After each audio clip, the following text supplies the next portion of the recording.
Bienvenue dans la suite de cette série « Comment trouver son métier ». Aujourd'hui, nous allons parler des compétences spécifiques. C'est très important. Selon la mission de vie que vous aurez choisie, il y aura des compétences spécifiques à acquérir et à développer. Il y a 2 leviers principaux pour ça. 3, je dirais même. Mais le 3e, nous allons en parler plus tard.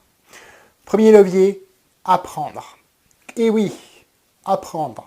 Tout ce qui n'est pas inné chez nous, nous devons l'apprendre.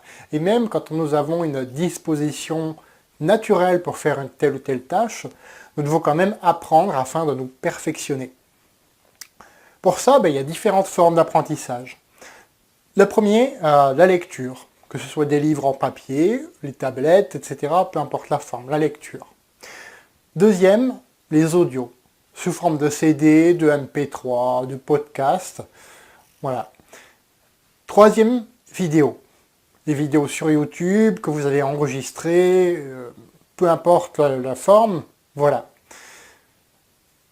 Quatrième, j'en perds le fil, quatrième, l'école.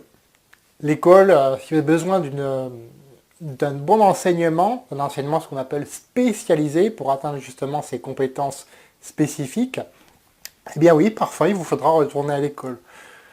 Acceptez ce fait dès maintenant, ce sera beaucoup plus facile. Surtout quand il s'agit des professions réglementées. Là, c'est indispensable de retourner à l'école. 5e moyen d'apprendre, il y a votre modèle, guide et mentor. Donc ça, j'en ai parlé dans la vidéo précédente, je ne m'attarde plus trop dessus.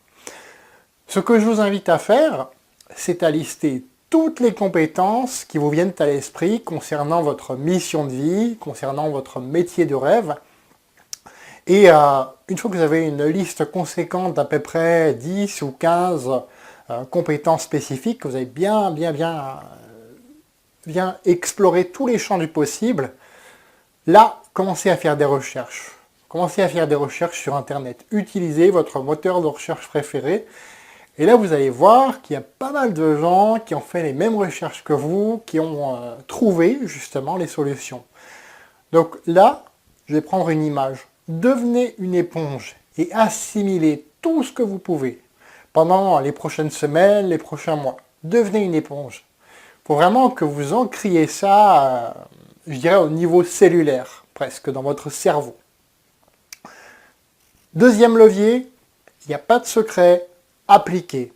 Appliquez. Mettez en pratique immédiatement ce que vous avez appris. Immédiatement. Je crois que c'est Albert Einstein qui disait quelque chose comme ceci. La connaissance sans expérience n'est que de l'information. La connaissance sans expérience n'est que de l'information. Donc si vous vous arrêtez au premier levier, il ne se passera rien. Ce qui est logique.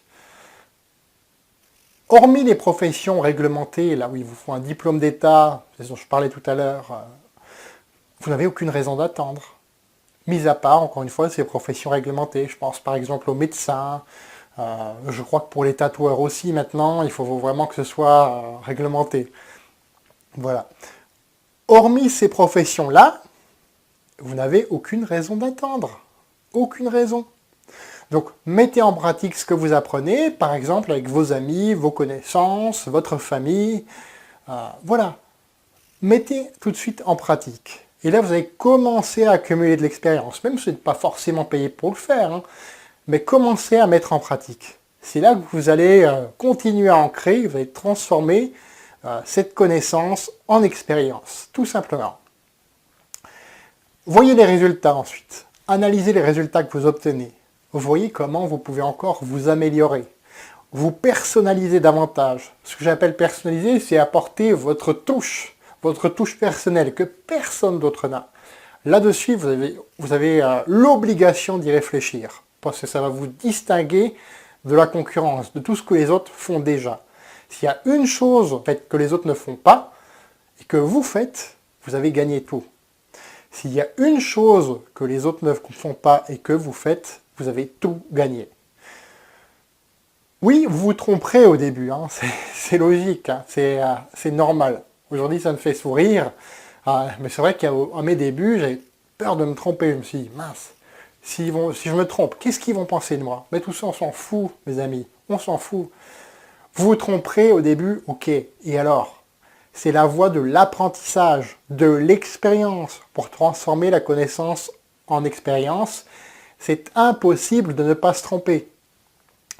Et petit à petit, à force de vous tromper, de corriger, de voir comment vous améliorer, apporter votre touche personnelle, qu'est-ce qui va se passer? Eh bien, vous allez devenir un expert ou une experte. Et là, vous aurez du succès. Là, vous aurez du succès. Le troisième levier dont je vous ai parlé tout à l'heure, je vous en parle dans la prochaine vidéo. Je ne vous en dis pas plus, je vous réserve la surprise et je vous dis à bientôt. Au revoir.